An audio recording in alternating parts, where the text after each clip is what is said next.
প্রিয় দর্শক, ৩০ litre petrol সহ একজন অসাধু ব্যবসায়ীকে হাতে নাতে ধরলেন গ্রাম পুলিশ। কিন্তু এখন প্রশ্ন হলো, পেট্রোল দোকানে থাকতেই পারে, এতে পুলিশে গ্রেপ্তার করার কি আছে? এর পিছনে লুকিয়ে আছে এক অন্যরকম রহস্য, যেটা জানলে আপনি অবাক হতে বাধ্য হবেন। দেখুন, তাকে হাতে নাতে ধরার সঙ্গে সঙ্গে তার পেট্রোলটাকে মাটিতে ফেলে দেওয়া হচ্ছে। মূলত তার পেট্রোলের বিরুদ্ধে এক অন্যরকম ভয়ানক অভিযোগ রয়েছে, যেটা শুনলে আপনার চোখ কপালে উঠে যাবে। এমন এক ভয়ঙ্কর সিন্ডিকেট, যেটা জানলে আপনার মাথা নষ্ট হয়ে যাবে। পুলিশের সদস্যরা একজন তাকে হাতে নাতে ধরে রাখলেও অপরজন কিন্তু সেই পেট্রোলটিকে মাটিতে ঢালার প্রস্তুতি নিচ্ছে। এমন সময় সেখানে আরও একজন বাইক ড্রাইভার উপস্থিত হন। মূলত তিনি এত তেল চোখের সামনে দেখে কিছুটা অবাক হন এবং তিনি 1 লিটার তেল সেখান থেকে চান। কিন্তু অন্যদিকে পুলিশগুলো সেই তেলটাকে সেখানেই জ্বালিয়ে দিচ্ছে। যখন দেশে এত সংকট, তখন তারা কেন পেট্রোলটিকে জ্বালিয়ে দিচ্ছে? এখানে রয়েছে এক অন্যরকম সিন্ডিকেট।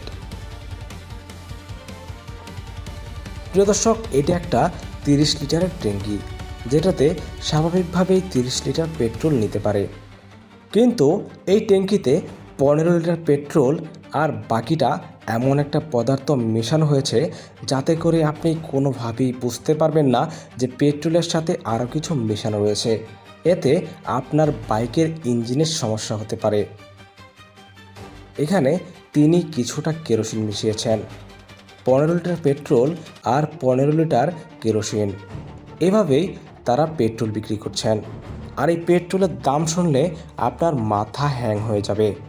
তারা অসাধুভাবে, সিন্ডিকেটভাবে তারা 300 টাকা লিটারের পেট্রোল বিক্রি করছে, যেটা আমাদের রাষ্ট্রীয়ভাবে, আইনানুগভাবে এটা দণ্ডনীয় অপরাধ। কিন্তু তারা এই কাজটি অনায়াসে চালিয়ে যাচ্ছে। তারা গোপনে অনেকজনের কাছেই 300 টাকা লিটারের তেল বিক্রি করছেন। এই বিষয়টাকেই যখন তারা পুলিশরা ইনফরমেশন পেয়েছে, তখন কিন্তু তাকে হাতে নাতে ধরে ফেলেছে। তার এই 300 টাকা লিটারের বিক্রি করা তেলগুলো পুলিশ জব্দ করে এবং তার দোকান সিল করে দেওয়া হয়। প্রিয় দর্শক, আমাদের সমাজে বর্তমানে কিছু অসাধু ব্যবসায়ীরা ঠিক এইভাবেই 300 টাকা লিটারের তেল বিক্রি করছে। আপনারা দয়া করে তাদের কাছ থেকে তেল না কিনে তাদেরকে সরাসরি পুলিশে ধরিয়ে দিন। এতে করে দেশের তেলের বাজারের ভারসাম্য বজায় থাকবে। এদের মতো সিন্ডিকেট ব্যবসায়ীদেরকে ধরিয়ে দিলে পেট্রোল পাম্পে এত লম্বা সিরিয়াল ধরতে হবে না। প্রিয় দর্শক, আজকের এই ভিডিওটি একটা সতর্কতামূলক ভিডিও, বাস্তব ঘটনার উপর ভিত্তি করে বানানো হয়েছে।